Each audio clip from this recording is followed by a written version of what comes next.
વિદ્યાર્થી મિત્રો, કેમ છો? આજનો વિષય છે આપણો English unit 6 sound of animals and birds એટલે અવાજ પ્રાણી અને પક્ષીના. પહેલું પિક્ચર શેનું છે? ડોગ. તો DOG ડોગ એટલે કૂતરો.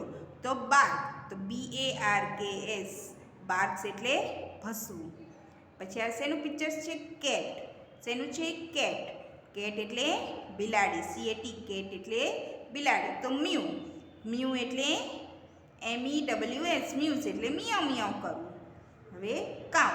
COW કાઉ એટલે ગાય. તો મૂસ મૂ એટલે ભાંભરવું. MOO મૂ એટલે ભાંભરવું. હવે સીપ. SHEEP સીપ એટલે ઘેટું. સીપ એટલે ઘેટું. તો બિલીટ. તો બિલીટ BLEAT બિલીટ એટલે બે બે કરવું. શું કરવું? બે બે કરવું. હવે શું લખ્યું છે? પીગ.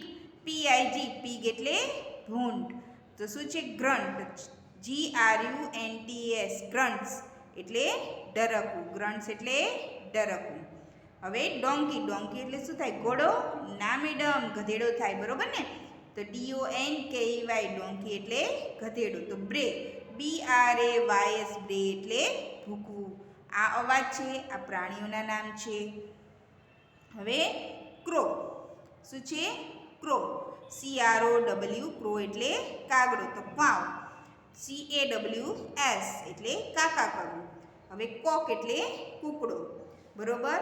તો COCK કોક એટલે કૂકડો. તો ક્રોસ. CROWS એસ ક્યારે લગાવે છે? બહુવચન હોય ત્યારે. ક્રો એટલે કૂકડી કૂક કરવું. હવે ડક. ડક એટલે શું થાય? બતક. DUCK. બરોબર? હવે ક્વેક. QUACKS ક્વેક એટલે બતકનો અવાજ. હવે શું છે? HEN હેન એટલે મરઘી. તો કલ્ક. CLUCKS કલ્ક એટલે મરઘીનો અવાજ. આ ડવ. ડવ એટલે કબૂતર. DOVE ડવ એટલે કબૂતર. તો કૂસ. તો ઘૂઘું કરું. COOS કૂસ એટલે ઘૂઘું કરવું. લાયન. બરોબર? તો એનું સ્પેલિંગ છે LION. એ શું કરે છે? રોઅર. રોઅર એટલે ગર્જના કરવી. રોઅર એટલે શું થાય? ગર્જના કરવી. પછી શેનું પિક્ચર છે? હોર્સ. હોર્સ એટલે શું? ઘોડો. તો તેનું સ્પેલિંગ શું છે? HORS. હોર્સ એટલે ઘોડો. નેય. નેય એટલે હણહણવું. NEIGHS નેય એટલે હણહણવું. એલિફન્ટ. જો એની આગળ આર્ટિકલ લગાડેલા છે. બરોબર? આ એલિફન્ટ આગળ AN આર્ટિકલ આવે. તો એલિફન્ટ એટલે હાથી. ELEPHANT એલિફન્ટ એટલે હાથી. તો ટ્રમ્પેટ. TRUMPETS ટ્રમ્પેટ એટલે હાથીનો અવાજ. હવે ગોટ. ગોટ એટલે બકરી. GOAT ગોટ એટલે બકરી. બિલીટ. BLEATS બિલીટ એટલે બે બે કરું. બરોબર વિદ્યાર્થી મિત્રો? હવે આપણે નોટમાં લખીશું. જો મેં નોટમાં લખ્યું છે 6 sound of animals and birds. બરોબર? તમારા રીતે સ્કેલના આકાર ગાળી અને લખવાનું. અહીં શું લખ્યું છે? પ્રાણીઓના સ્પેલિંગ. બરોબર? પછી અહીં લખ્યું છે પ્રાણીઓના અવાજ, એના સ્પેલિંગ, ઉચ્ચાર અને અર્થ. તો પહેલું ચિત્ર શેનું હતું? ડોગ. શેનું હતું? ડોગ. તો DOG ડોગ. ડોગ એટલે કૂતરો. ડોગ એટલે કૂતરો. તે શું કરે છે? તેની સામે શું આવશે? બાર્ક્સ. શું આવશે? બાર્ક્સ. તેનું સ્પેલિંગ આવશે BARKS બાર્ક. બાર્ક એટલે ભસવું. બાર્ક એટલે ભસવું. BARKS બાર્ક એટલે ભસવું. લખતા જાઓ અને બોલતા જાઓ. હવે DOG ડોગ એટલે કૂતરો. પછી કેટ. CAT cat. કેટ એટલે બિલાડી. કેટ એટલે બિલાડી. તેનું શું આવશે? મ્યુ. તેનું સ્પેલિંગ શું આવશે? એનું સ્પેલિંગ આવશે MEMEWS મૂવ. શું? મ્યુ. એટલે મિયાવ મિયાવ કરું. શું લખવાનું? મિયાવ મિયાવ કરવું. મિયાવ મિયાવ કરવું. બરોબર વિદ્યાર્થી મિત્રો. હવે જો ડોગ અને કેટ પછી કાવ, તો COW કાવ. COW કાવ એટલે ગાય. કાવ એટલે ગાય. કાવ એટલે ગાય. જો BARKS બાર્ક્સ એટલે ભસવું. MEW મૂ એટલે મિયાવ મિયાવ કરવું. હવે આવશે મૂ. એનું સ્પેલિંગ આવશે MOOS મૂ. મૂ એટલે ભાંભરવું. મૂ એટલે ભાંભરવું. બરોબર. લખતા જાઓ અને બોલતા જાઓ. હવે આવશે sheep. SHEEP SHEEP sheep. Sheep એટલે ઘેંટું. શીપ એટલે ઘેંટું. બરોબર ને. હવે એનો અવાજ કેવો છે? તો બિલીટ. તો એનું સ્પેલિંગ શું આવશે અહીંયા આગળ? BLEATS બિલીટ્સ. બિલીટ એટલે બે બે કરવું. બિલીટ. બિલીટ એટલે બે બે કરવું. બરોબર. BARKS બાર્ક એટલે ભસવું. MEWS મ્યુ એટલે મિયાવ મિયાવ કરવું. MWS મૂ એટલે ભાંભરવું. BLEATS બિલીટ્સ એટલે બે બે કરવું. DOG ડોગ એટલે કૂતરો. CAT કેટ એટલે બિલાડી. COW કાવ એટલે ગાય. SHEEP શીપ એટલે ઘેંટું. હવે પીગ. PIG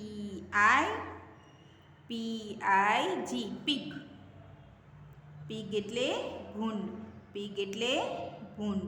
બરોબર. તો પીગ શું કરે? ગ્રન્ટ. તો GRUNTS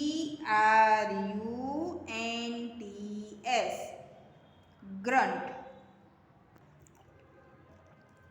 ગ્રન્ટ એટલે શું આવશે? ડરકવું. ડરકવું. બરોબર. લખતા જાઓ અને સ્પેલિંગ બોલતા જાઓ. હવે પીક પછી આવશે ડોંકી. DONKEY donkey. ડોંકી એટલે શું થાય? ગધેડો. શું થાય? ગધેડો. ડોંકી એટલે ગધેડો. તો બ્રે. તો તેનું સ્પેલિંગ આવશે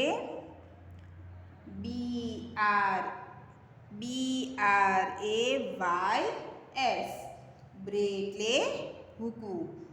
બ્રે એટલે ભૂકવું. સ્પેલિંગ લખતા જાઓ અને બોલતા જાઓ. હવે આવશે ક્રો. ક્રો. ક્રોનું સ્પેલિંગ આવશે CROW ક્રો. ક્રો એટલે શું થાય? કાગડો. ક્રો એટલે કાગડો. હવે તો કાવ. અહીંયા આપણે સ્પેલિંગ લખવાનું છે CAWS ક્વા. એટલે કાકા કરવું. કાકા કરવું. બરોબર. હવે કોક. COCK કોક એટલે કૂકડો. કોક એટલે કૂકડો. કોક એટલે કૂકડો. તેમાં શું આવશે? CROWS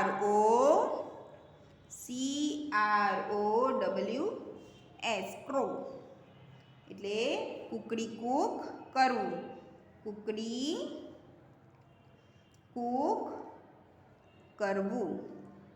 બરોબર વિદ્યાર્થી મિત્રો, તમારે ડોગથી અને કોક સુધીના સ્પેલિંગ લખવાના રહેશે. નો આવડતા સ્પેલિંગ 5 વાર.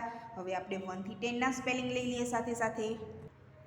તો જો ગુજરાતી, ઇંગ્લિશ સ્પેલિંગ, ઉચ્ચાર અને અર્થ. 1 એક ONE 1 એટલે એક. 2 ટુ TWO 2 એટલે 2. 3 THREE 3 એટલે 3. 3 એટલે કેટલા થાય? 3. પછી 4 FOUR 4 એટલે 4. FOUR 4 એટલે 4. લખતા જાઓ અને બોલતા જાઓ. 5 FIVE 5 એટલે 5. FIVE 5 એટલે 5. 6 SIX 6 એટલે 6. SIX 6 એટલે 6. 7 SEVEN 7 એટલે 7. SEVEN 7 એટલે 7. 8 EIGHT 8 એટલે 8. EIGHT 8 એટલે 8. 9 NINE 9 એટલે 9. NINE 9 એટલે 9. 10 TEN 10 એટલે 10. આપણે ફરી એકવાર રિવિઝન કરી લઈએ બાળકો. 1 ONE 1 એટલે 1. 2 TWO 2 એટલે 2. 3 THREE 3 એટલે 3. 4 FOUR 4 એટલે 4. 5 FIVE 5 એટલે 5. FIVE 5 એટલે 5. 6 SIX 6 એટલે 6. SIX 6 એટલે 6. 7 SEVEN 7 એટલે 7. 8 EIGHT 8 એટલે 8. NINE 9 એટલે 9. 10 TEN 10 એટલે 10. બરોબર વિદ્યાર્થી મિત્રો, અહીંયા હું લેક્ચર પૂરો કરું છું. Thank you. નો આવડતા સ્પેલિંગ તમે તમારી રફ નોટમાં 5 વાર લખતા જાઓ અને બોલતા જાઓ એટલે સ્પેલિંગ પણ આવડી જશે. Thank you.